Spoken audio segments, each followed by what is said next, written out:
This report was adapted from the documentary Nazi War Criminals Sentenced to Death and Their Requests for Clemency Verbatim by J.M. Mahler and is available in bookstores.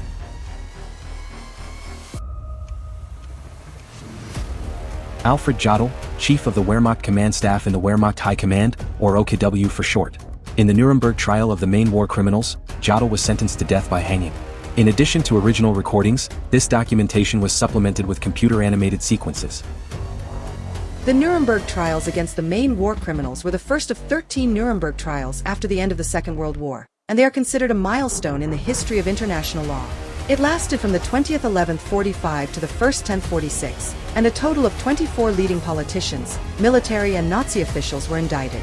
They were charged with 4 counts. First, development and execution of a plan to commit crimes against peace, the laws of war and humanity. Second, participation in the planning and waging of aggressive wars. Third, war crimes against members of enemy forces and civilians of occupied territories. Fourth, crimes against humanity, persecution, deportation, enslavement and murder of opposition members and civilian populations. In the end, there were 12 death sentences, 7 prison sentences, 3 acquittals, and 2 of the cases were closed without conviction. With the exception of the architect and armaments minister Albert Speer, Göring, and the head of the security police and the SD, Ernst Kaltenbrunner, the other convicts submitted applications, either personally or on behalf of their defense lawyers, which could be submitted within 4 days to the Allied Control Council in Berlin, the military government for Germany. All requests were rejected, and the Nazi war criminals sentenced to death were handed over to the executioner and hanged on the 16th 1046 in the sports hall of the Nuremberg cell prison. Only 10 sentences could be carried out. The defendant Hermann Göring committed suicide with the help of a cyanide capsule just a few hours before the execution, and the defendant Martin Bormann, head of the party office, was convicted in absentia. What was not known at the time was that Bormann was long dead. His remains were discovered in Berlin in 1972 during construction work. Jodl, born on May 10 in 1890, joined the Bavarian army as an ensign in 1910 and fought during the First World War, first on the Western Front, then in 1916 on the Eastern Front. In 1918 he returned to the Western Front as a general staff officer.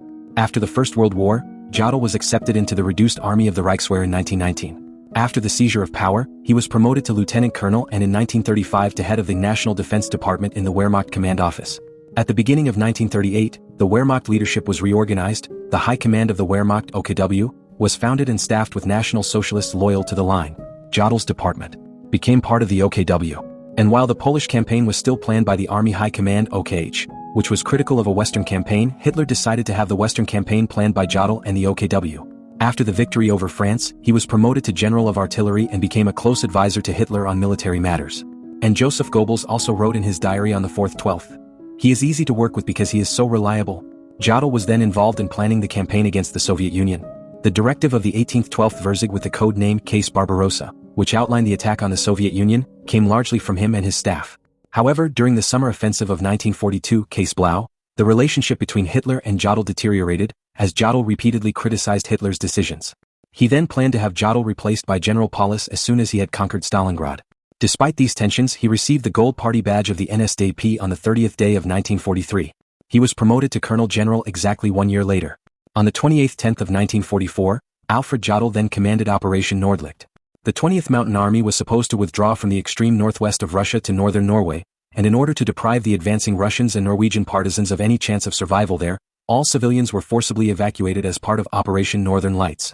It is estimated that there were 43,000 people whose homes, businesses, schools, churches and entire villages were set on fire or blown up and turned into its scorched earth area.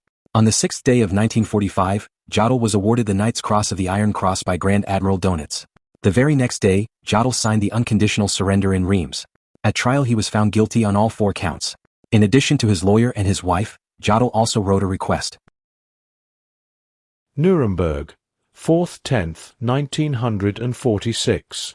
To the Control Council in Germany, via the Secretary-General of the Military Court in Nuremberg. Before my death, I make a twofold request to the High Control Council. First, I ask that my body be cremated and my ashes either given to my wife Louise Jodl, or sent to the Frauenwerth Cemetery Administration on the Fraueninsel am Chiemsee, Post Prien.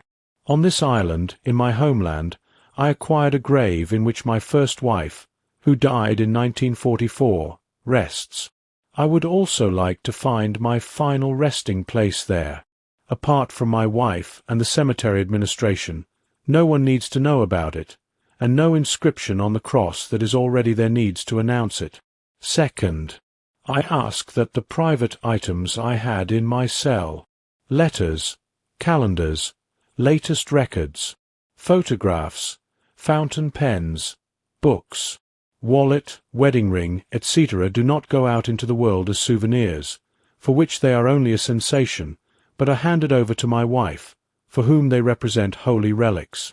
If the same thing could happen with my suitcases, I would love it, because we lost everything in Berlin. By fulfilling these two wishes, you would bring a reconciling element to the tragic end of a German officer who loved his people and his fatherland more than a new world order and a new international law consider permissible. My wife would thank you for this act of philanthropy. A Jodl, Colonel General A.D. Jodl's wife Louise also submitted a request. She wrote, Nuremberg, the 5th 10th 1946. To the Allied Control Council for Germany Berlin. Gentlemen generals, they are all soldiers. They all know that the soldier is obliged to use all his strength for the defense in peace and for the existence of his fatherland in war. It was in this belief that my husband, Colonel General Alfred Jodl, chose the officer's profession. In this belief, when he took over his position as Chief of the Wehrmacht Command Staff, he used all his skills as a general staff officer, as each of you, gentlemen generals, did as a soldier in the war. Executing a general staff officer as a criminal who has done nothing other than fulfill the tasks assigned to him will be seen as unjust and humiliating by all soldiers in the world. And every soldier who feels called to be a military leader will ask himself whether he might not be destined for the same fate. I ask you from the bottom of my heart, as this man's wife, to do justice to these feelings when reviewing the verdict, as well as the fact that Jodl, in his inner integrity, his exemplary view of duty and as a straight, decent soldier, was adored and loved by his subordinates like no other, as can be seen from numerous letters. This is not just about my husband's life, but equally about his honor as an officer. I ask that the death penalty be abolished. Louise Jodl.